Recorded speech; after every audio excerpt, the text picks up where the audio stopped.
आगरा के एक घर में चल रही फ्रिज में शिवलिंग जैसी आकृति दिखने लगी। लोगों ने उसकी तुलना अमरनाथ गुफा के पवित्र बाबा बर्फानी शिवलिंग से करनी शुरू कर दी। देखते ही देखते वहां पूजा पाठ शुरू हो गया। जो वीडियो आया उसमें फूल और दान के रूप में कुछ सिक्के भी दिखाई दे रहे थे। आप इस वीडियो की आवाज को ध्यान से सुनेंगे तो एक महिला को कहते हुए सुन पाएंगे कि यहाँ ओम भी बन रहा है। ये वीडियो 13 जुलाई को आया। अभी खबर ये आ रही है कि उस घर में अब इधर उधर से आस पड़ोस से लोग आ रहे हैं। 14 जुलाई को स्वतंत्र पत्रकार मदन मोहन सोनी ने ट्वीट करके दिखाया कि कैसे फ्रिज में शिवलिंग वाले घर के बाहर श्रद्धालुओं की भीड़ लगी हुई है और वहां प्रसाद भी बट रहा है। 15 जुलाई को यानी अगले ही दिन उन्होंने एक वीडियो और पोस्ट किया और दिखाया कि कैसे कुछ महिलाएं फ्रिज खोलकर खड़ी हैं और मेरा भोला नगर में आया है भजन गा रही हैं। सोशल मीडिया पर इसको लेकर तरह तरह की टिप्पणियां आई। एन इंडियन ऑन अर्थ ने लिखा कि मेरे 1992 मॉडल की 165 लीटर की फ्रिज में ढेरों शिवलिंग बन जाया करते थे। मुझे उस फ्रिज को बचा कर रखना था, फिर मैं भी बाबा बन जाता। भानु प्रताप गुप्ता ने लिखा कि ऊपर से पानी चू रहा है जो जम गया, जिससे स्टेलेग्माइट जैसा स्ट्रक्चर बन जाता है। यह स्टेलेग्माइट क्या होता है हम आपको आगे समझाएंगे। अवधेश शर्मा ने अपने फ्रीजर की फोटो डाली और एक छोटी बर्फ की आकृति दिखाते हुए बताया कि यह बहुत वक्त से डिफ्रॉस्ट न होने की वजह से होता है और फ्रीजर में जो गैर जरूरी पानी है वो नहीं निकल पा रहा है। नितिन ने तो एक कदम आगे की बात कह दी। उन्होंने कहा कि इसको थोड़ी देर खोले रखो, अभी ये गायब भी हो जाएगा। हो सकता है उसे भी एक अलौकिक घटना करार दे दिया जाए।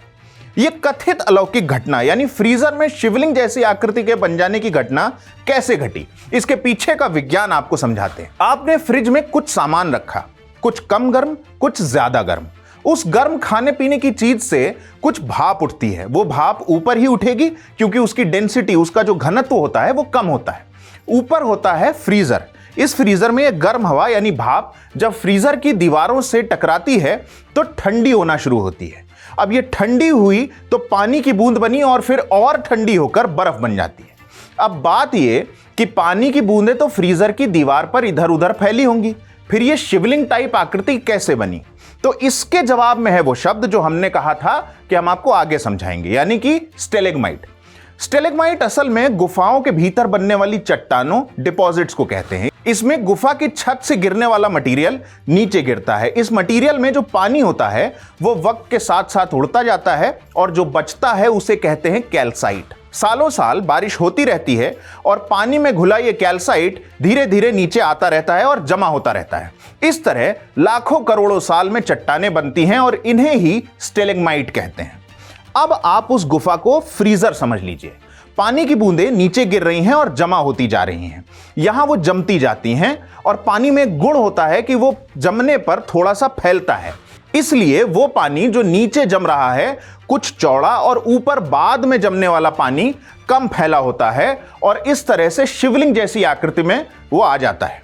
आगरा के उस घर में जहां पूजा पाठ हो रही थी वहां ठीक यही हुआ। यह थी विज्ञान की बात। लेकिन लोग इस विज्ञान को नकार कर इस तरह की चीजों में क्यों विश्वास करने लगते हैं, यह समझने के लिए हमने बात की आशीष यादव जी से। आशीष महारानी लक्ष्मीबाई कॉलेज ग्वालियर में साइकोलॉजी के हेड ऑफ डिपार्टमेंट हैं। हमने उनसे इस प्रकार के विश्वासों के बारे में जानकारी चाहिए। तो विश्वास का अगर आप समझें कि जब भी हम कोई विश्वास करते हैं तो कोई ना कोई उसका तार्किक आधार होता है। लेकिन जब आप कई बार होता है कि हमारे जो विश्वास होते हैं, हमारा जो बिलीव जिसे हम बोलते हैं, इंग्लिश में जिसे बोलते हैं, और व्यवहार होगा, जब ये तार्किक आधार इनमें कमी होती है, यानी अगर आप इनके बात में कोई तथ्य रखते हैं, लोग इस तथ्य को ना स्वीकार करते हुए अपनी पूर्व मन गढ़ंत बातें जो पूर्वाग्रह से कहीं ना कहीं ग्रसित होती हैं उनके व्यवहार करते हैं या अपना कोई मत प्रस्तुत करते हैं, तो ये बेसिक तौर पे ये मुख्य रूप से आपके विश्वास या अंधविश्वास के अंतर्गत आता है, यानी कहीं ना कहीं तार्किक आधार की कमी होती है। हमने अपनी सोशल मीडिया फीड पर न जाने कितनी बार ऐसे वीडियोस देखे हैं जहां इस तरह के अतार्किक विश्वास के उदाहरण दिख जाते हैं। एक मंदिर में रखे डस्टबिन को जल चढ़ाने का यह वीडियो कुछ ही वक्त पहले का है। मंदिर में एसी से निकलते पानी को प्रसाद समझकर पीते हुए वीडियो भी हम देख चुके हैं।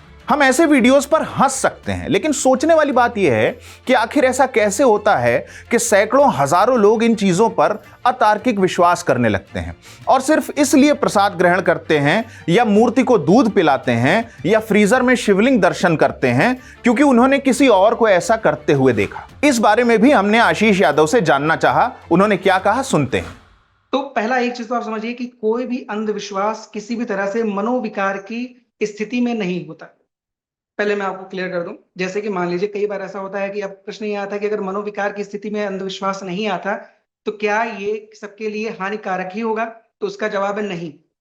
जब तक एक लगभग एक निश्चित सीमा तक आपका अंधविश्वास आपके लिए प्रॉब्लमैटिक नहीं हो रहा है, साथ ही साथ समाज के लिए प्रॉब्लमैटिक नहीं हो रहा है, तब हमें उससे कोई समस्या नहीं होनी चाहिए। जो भी आपने बताया कि कई बार ऐसा होता है शिवलिंग में लोगों को ऐसा लगता है कि दूध पिला रहे हैं, दूध खत्म हो जा रहा है, आलू में भगवान दिख जा रहे हैं। वो बेसिक अगर आप साइकिक की बात करेंगे तो कई बार लोगों के अंदर क्या होता है कि नीड फॉर कंट्रोल की एक भावना होती है। कई बार ऐसा होता है कि हमारे मन में आता है, ये कई बच्चे भी करते हैं, कि अगर मैं कोई पर्टिकुलर स्पेसिफिक पेन लेके जाऊंगा तो मेरा एग्जाम बहुत अच्छा होगा। जब वो पेन लेके जाता तो कहीं ना कहीं उसे आत्मविश्वास आता है कि मैंने ये सारे काम कर लिए हैं, मतलब मेरा पेपर अच्छा जाएगा ही जाएगा। हमने देखा है कि इस तरह के मुद्दों पर लगातार साइंटिफिक थिंकिंग के बारे में बात की जाती है। विज्ञान है तो जहान है, इसको ध्यान में रखते हुए हमने आशीष से जानना चाहा कि सरकार, पुलिस और प्रशासनिक स्तर पर अंधविश्वास को रोकने के लिए क्या किया जा सकता है। तो सबसे पहला काम ये होना चाहिए कि जो साइंटिफिक थिंकिंग है, जितनी भी साइंटिफिक थिंकिंग है, उन सभी को हमें प्रमोट करना चाहिए। पहला जो बेसिक एजुकेशन है बच्चों में एज ए अवेयरनेस के तौर पे उनको बताना चाहिए उन्हें। हालांकि ये भी चीज का ध्यान रखें कि ये सारी चीजें कल्चरल स्पेसिफिक होनी चाहिए। कई चीजें ऐसी हैं जो हमारे कल्चर में एक्सेप्टेड हैं, सैंक्शनड हैं, लेकिन वही चीजें दूसरे कल्चर में एबनॉर्मल के फॉर्म में देखी जाती है। तो इन चीजों का ध्यान रखते हुए सरकार को भी कुछ इस पे काम करना चाहिए कि समय समय पर जागरूकता अभियान फैलाने चाहिए ताकि लोग अंधविश्वास और विश्वास के बीच में खुद से अंतर कर सके। इवन हमें एज ए नागरिक भी देखना चाहिए कि अगर हम पढ़े लिखे हैं तो हम सरकार तक का वेट ना करें, अपने आसपास ही अगर हम ये कर सकते हैं कि लोगों को थोड़ी बहुत चीजों के बारे में जानकारी बताएं। बट ध्यान रहे हमें लेबल नहीं करना है किसी पे कि आपको मानसिक रोग हो चुका है।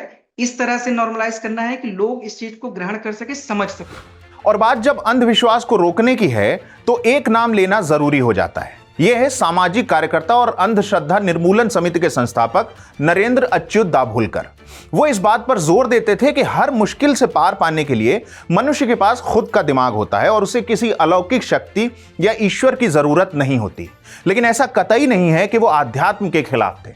वो इसे ऐसी प्रक्रिया मानते थे जो लोगों के मन को शुद्ध करती थी, लेकिन रूढ़िवादिता और कर्मकांडों की वो खुलकर मुखालफत करते थे।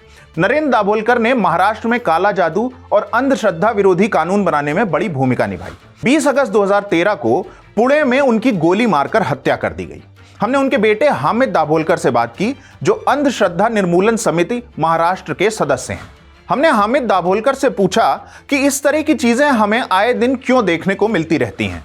डॉक्टर नरेंद्र दाभोलकर मेरे पिताजी थे। वो ऐसी बात रखते थे कि ये जो हमारा देश है उसने विज्ञान की सृष्टि ली है, विज्ञान की दृष्टि नहीं ली। तो विज्ञान की सृष्टि एक अलग बात है, जैसे ये फ्रिज और उसके साथ आने वाली सब सुविधाएं ये विज्ञान की सृष्टि है। टेलीविजन है, इंटरनेट है, मोबाइल है, वो सब चीजें इसमें आती है। लेकिन विज्ञान की दृष्टि जो है, जिसे वैज्ञानिक सोच बोला जाता है, कि हर एक अपने आजू बाजू में होने वाली चीज के पीछे कुछ तो कारण होता है और वो जो कारण होता है वो हमारी बुद्धि से हम समझ सकते हैं। तो हमारी शिक्षा में इस पे जरा भी जोर नहीं दिया जाता। ये मुझे लगता है इसमें सबसे अहम बात है। हमारी शिक्षा में अभी भी जो बच्चे क्वेश्चन पूछते हैं उनको अरोगंट समझा जाता है, बदतमीज समझा जाता है। तो क्वेश्चन पूछने का जो कल्चर है वो मुझे लगता है विज्ञान की सोच के लिए बहुत जरूरी होता है और वो शुरू से स्कूल एज से बच्चों को उसके बारे में पढ़ाना। इसके बाद हमने इसके कानूनी एंगल पर भी उनका पक्ष जानना चाहा।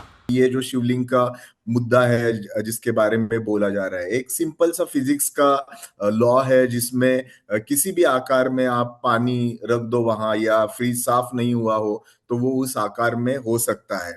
लेकिन इतने बड़े तरीके पे पैमाने पे लोग उस पे विश्वास रखते हैं, ये मुझे लगता है कि बहुत गंभीर बात है। और एक गंभीर बात मुझे लगता है कि इसमें किसी ने ऐसा दावा करना कि हमारे घर में इस तरीके के भगवान का प्रकटीकरण हुआ है, जैसे महाराष्ट्र में एंटी ब्लैक मैजिक एक्ट है, उसके तहत ऐसा दावा करना ये गुनाह है और उस पे प्रोहिबिटरी एक्शन हो सकता है। पुलिस विजिलेंस ऑफिसर होते हैं वहां के, पुलिस इंस्पेक्टर सीनियर, वो वहां जाके प्रोहिबिटरी एक्शन ले सकते हैं। तो पूरे देश में इस तरीके का कायदा हो तो शायद जो भी कोई क्लेम कर रहा वो खुद को उससे कुछ लगना ना लगना उसकी आस्था का विषय हो सकता है, लेकिन जब वो पब्लिक को इस तरीके से गुमराह कर रहा है तो मुझे लगता है वो एक तरीके का भंग है इस तरीके के लॉ का, और उसे प्रोहिबिटरी एक्शन होना बहुत जरूरी है। हमने अक्सर पाया है कि ऐसे मामलों में महिलाएं आगे दिखती हैं। आपने इन तमाम वीडियोस में भी ऐसा ही देखा होगा। इस पर हामिद जी ने हमसे जो कहा, देखते हैं। ये मुझे लगता है कि ये भी बहुत सदियों से देखी हुई बात है। हमारे यहाँ के महिलाएं जो होती है वो अंधविश्वास का बहुत बार विक्टिम होती है, और उसमें एक बहुत बड़ी बात जो हमारे यहाँ पुरुष प्रधान संस्कृति है, पैट्रियार्की का एक बहुत बड़ा हिस्सा इसमें रहता है, क्योंकि महिलाओं को अपने मन की जो बात होती है वो कहने का लिए जगह हमारे समाज में नहीं दी जाती। तो और उनको इस तरीके से संस्कारों से बांधा रखा जाता है बचपन से, कि जिसमें उनको अलग से सोच करने के बारे में, खुद के प्रॉब्लम्स सॉल्व करने के बारे में एनकरेज नहीं किया जाता। तो वो महिलाएं उसकी बलि भी हो जाती है, और बहुत बार ऐसा होता है कि वो उसकी वाहक भी हो जाती है। तो एक दूसरे के साथ जो बातें करती है उसमें वो बहुत बार हम देखते हैं कि इस तरीके की अंधविश्वास उससे फैलाए भी जाते हैं। तो ये बहुत जरूरी है अंधविश्वास उन्मूलन के लिए कि महिलाओं से उस काम की शुरुआत हो, क्योंकि एक बार वो महिला उसके मन में जब ये वैज्ञानिक सोच आ जाए तो उसके साथ उसकी पूरी फैमिली में ये आ सकती है, और वहां से अंधविश्वास उन्मूलन का काम शुरू होना बहुत जरूरी है। तो मेरा नाम है केतन, और आप साइंटिफिक टेम्परामेंट को बढ़ावा दें, तर्क और विज्ञान का साथ कभी न छोड़ें, जागरूक बने, लोगों को भी बनाएं, और देखते रहें इंडियन एक्सप्रेस हिंदी।